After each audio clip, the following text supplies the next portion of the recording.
इस वीडियो में हम लोग डिस्कस करने वाले हैं आईएनडी मनी ऐप के ऊपर यूएस स्टॉक अकाउंट के लिए अकाउंट कैसे ओपन किया जाता है। डिटेल रिव्यू करूंगा, कितने चार्जेस लगते हैं, क्या क्या हिडन फीस होती है, क्या सेपरेट आपको फेडरल बैंक के साथ में अकाउंट खुलवाना चाहिए, नहीं खुलवाना चाहिए, यूएस स्टॉक्स में एसआईपी कैसे काम करती है, कैसे स्टॉक्स को बाय करना होता है, सेल करना होता है, यूएसए के स्टॉक को फंड कैसे ऐड कराना है, विड्रॉल का प्रोसीजर हो गया। तो ये सारी जानकारी एक ही वीडियो के अंदर मिलने वाली है, तो प्लीज पूरा वीडियो जरूर देखिएगा। पहले बात कर लेते हैं कि भाई आईएनडी मनी के ऊपर जो हम लोग यूएसए के स्टॉक्स को बाय करने के लिए या सेल करने के लिए जो अकाउंट ओपन करते हैं, क्या वो सिक्योर है कि नहीं है, क्या उसके ऊपर कोई रूल्स और रेगुलेशन है कि नहीं है इंडिया के। तो देखो, अगर मैं यहाँ पे बात करूँ तो आईएनडी मनी ने ड्राई वेल्थ और एएलपीएससी के साथ में पार्टनरशिप कर रखी है।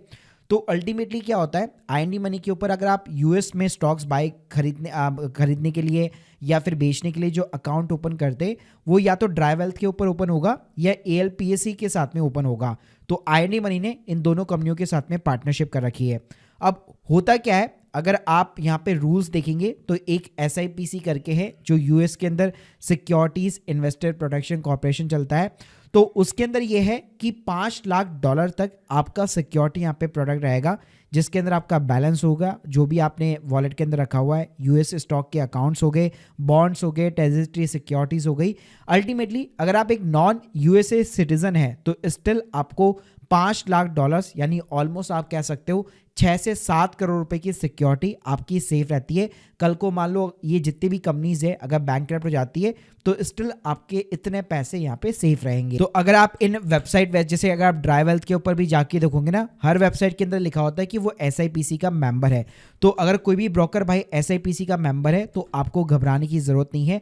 यहाँ पे फुल जो है $5 लाख तक आपको प्रोटेक्शन देखने को मिलेगा। और आईएनडी मनी के साथ में भी जाओगे, वहां पे भी भाई सेम कहानी है, क्योंकि आपका जो अकाउंट है इन दोनों में से एक ब्रोकर के ऊपर खुलता है, तो स्टिल आपको ये प्रोडक्शन देखने को मिल जाएगा। अब बात करते हैं कि भाई आईएनडी मनी आखिर कितने चार्जेस देता है अगर आप यूएस के स्टॉक अकाउंट के लिए अकाउंट ओपन करवाते हैं।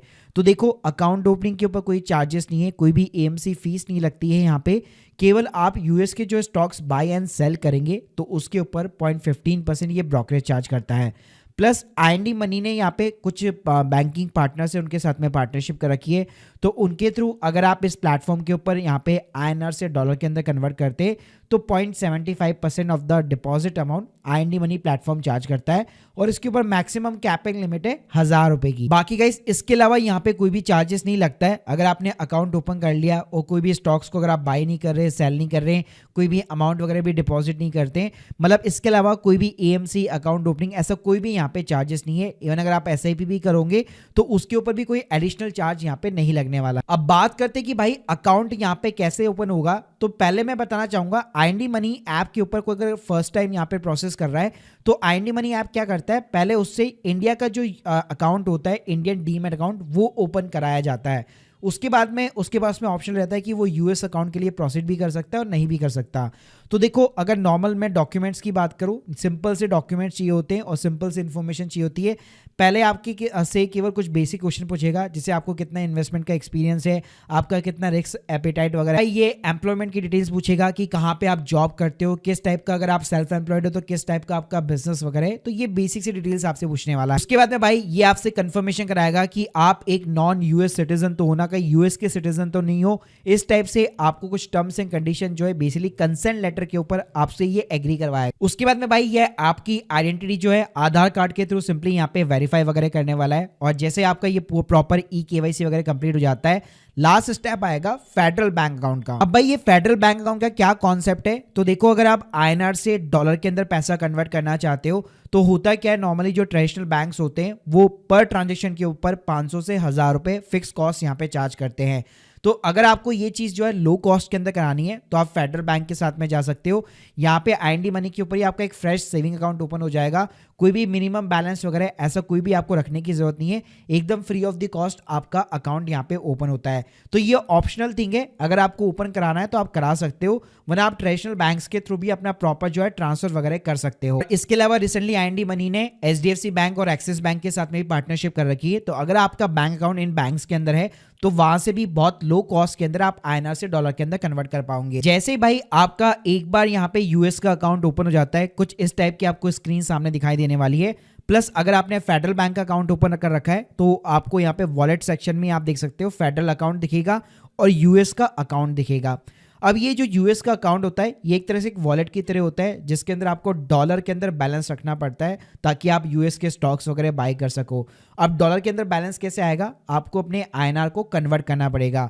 तो जैसे सबसे पहले आप ऐड मनी बटन के ऊपर क्लिक करोगे तो यहाँ पे आप देख सकते हो ये 10,000 रुपये को कन्वर्ट कर रहा है और $115 मेरे यूएस के वॉलेट के अंदर चले जाएंगे।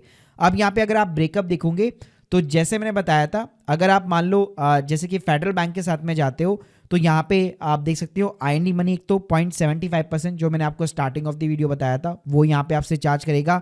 इसके अलावा जो भी एक्सचेंज रेट होगी वो चार्ज करेगा और GST यहाँ पे चार्ज करेगा। तो यहाँ पे अगर आप मैं कंपेयर करता हूँ तो अदर बैंक से ऑलमोस्ट 500 से 1000 रुपए आप पर ट्रांजेक्शन यहाँ पे बचा सकते हो। लेकिन भाई अगर आप एक साथ ना बहुत अच्छा खासा अमाउंट ट्रांसफर करने वाला हो, मान लो 1 लाख रुपए मैं ट्रांसफर करना चाहता हूँ, तो यहाँ पे IND मनी की 750 रुपए की फीस रहेगी। अगर आप नॉर्मली ट्रेडिशनल बैंक से देखोगे तो वहां पे वो लोग भी 500 से 1000 रुपए चार्ज करते हैं। तो ये छोटे अमाउंट के ऊपर आपको बहुत अच्छी डील्स प्रोवाइड कर देगा और आपके ट्रांजेक्शन के चार्जेस बचा लेगा अगर आपका फेडरल बैंक के साथ में अकाउंट ओपन हो रखा है। बाकी अगर आप ट्रेडिशनल बैंक के साथ में करोगे तो वहां पे थोड़े से आपके चार्जेस ज्यादा लगेंगे। तो यहाँ पे क्या होगा भाई, आप सिंपली जो है अपना UPI ऐप से यहाँ पे आप पे कर सकते हो। तो UPI ऐप से पहले आपका जो ट्रेडिशनल बैंक होगा उसके थ्रू पहले आपका फेडरल बैंक अकाउंट के अंदर वो फंड ट्रांसफर होगा और वहां से वो यूएस के वॉलेट के अंदर ट्रांसफर होगा। और भाई जैसे ही एक बार फंड जो है आपके यूएस के वॉलेट के अंदर आ जाता है, जिसको होने में ऑलमोस्ट 3 से 4 दिन का यहाँ पे टाइम वगैरह लगता है INR को डॉलर के अंदर कन्वर्ट करने का। तो जैसे आपका बैलेंस आ जाता है यूएस के वॉलेट के अंदर आपको देखने को मिल जाता है, उसके बाद में यहाँ पे सिंपली जो है आपको स्टॉक्स वगैरह देखने को मिल जाएंगे। जो भी आपका पसंदीदा स्टॉक है आप उसको सिंपली सर्च कर सकते हैं। जैसे कि मान लीजिए मैं यहाँ पे टेस्ला का स्टॉक्स यहाँ पे बाय करना चाहता हूँ तो यहाँ पे नीचे आपको बाय का बटन सिंपली तरीके से मिल जाएगा। अब यूएस के अंदर अच्छी बात है कि आप फ्रैक्शनल के अंदर यहाँ पे स्टॉक्स को बाय कर सकते हैं। तो मान लीजिए यहाँ पे अगर $338 का एक टेस्ला का स्टॉक है तो इसका मतलब ये नहीं कि मेरे को इतना पैसा इन्वेस्ट करना है, मैं मान लो सिंपली $5 यहाँ पे इन्वेस्ट करना चाहता हूँ तो उसके अकॉर्डिंग सिर्फ $5 के भी शेयर्स यहाँ पे मैं टेस्ला के अंदर डेफिनेटली बाय कर सकता हूँ। उसके बाद में भाई जैसे ही आप यहाँ पे माई स्टॉक के अंदर जाएंगे तो यहाँ पे आपको अपनी होल्डिंग्स वगैरह दिखाने लगेगा, जो भी आपने स्टॉक्स वगैरह होल्ड कर रखे। फिर मान लो अगर आपको बेचना वगैरह तो आपको वो सेम स्टॉक के ऊपर जाना है और यहाँ पे सिंपली सेल बटन का ऑप्शन देखने को मिल जाएगा और यहाँ पे भी आप अपना अकॉर्डिंग जो है अपना डॉलर्स के अंदर या फ्रैक्शन के अंदर अमाउंट के अंदर सिंपली यहाँ पे आप अपने शेयर्स वगैरह बेच सकते हो। इसके अलावा यूएस स्टॉक के अंदर आपको एक जो है SIP का ऑप्शन मिलेगा। तो मान लीजिए आप मंथली बेसिस पे किसी पर्टिकुलर स्टॉक्स या ETF के अंदर SIP करना चाहते हैं, तो मान लीजिए जैसे कि मैं एप्पल के अंदर करना चाहता हूं तो यहाँ पे आपको एक SIP का ऑप्शन देखने को मिलेगा जिसके अंदर पर मंथ आप अपना 5,000 रुपये 10,000 रुपये वॉट एवर अमाउंट जो भी आप इन्वेस्ट करना चाहते हो उसकी यहाँ पे आप एक फ्रिक्वेंसी बेसिकली सेट कर सकते हो, वीकली बेसिस पे, मंथली बेसिस पे। और यहाँ पे आपको जो है एक ऑटो लिमिट की जो है यहाँ पे मतलब NCH यहाँ पे आपको जो है सेटअप करना पड़ेगा ताकि बैंक से ऑटोमेटिकली आपका पैसा जो है डेबिट हो सके।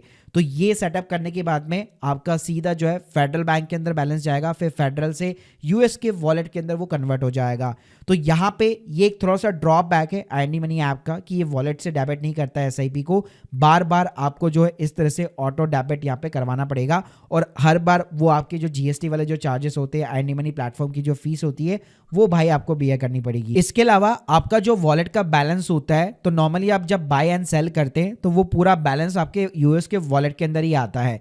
अब मान लीजिए अगर आप विड्रॉल करना चाहते हैं तो यहाँ पे आप विड्रॉल कर सकते हैं और विड्रॉल में भाई सेम कहानी है ऑलमोस्ट कि विड्रॉल के अंदर क्या होगा कि पहले आपका जो अमाउंट होगा अगर फेडरल बैंक के अकाउंट के अंदर आपने खुलवा रखा है तो पहले वो फेडरल बैंक के अंदर जाएगा, फिर वहां से आप अपने ट्रेडिशनल बैंक के अंदर ट्रांसफर कर सकते हो। और इसके अंदर भी ऐसा नहीं है कि चार्जेस वगैरह नहीं लगते हैं, आपके डेफिनेटली चार्जेस वगैरह लगते हैं। यहाँ पे अगर मैं विड्रॉल्स की बात करूँ तो अगर आप ट्रेडिशनल बैंक्स वगैरह यूज में ले रहे हो जो कि नॉन फेडरल बैंक अकाउंट है तो आपका $5 जो है पर विड्रॉल के अकॉर्डिंग चार्जेस वगैरह लगने वाला है।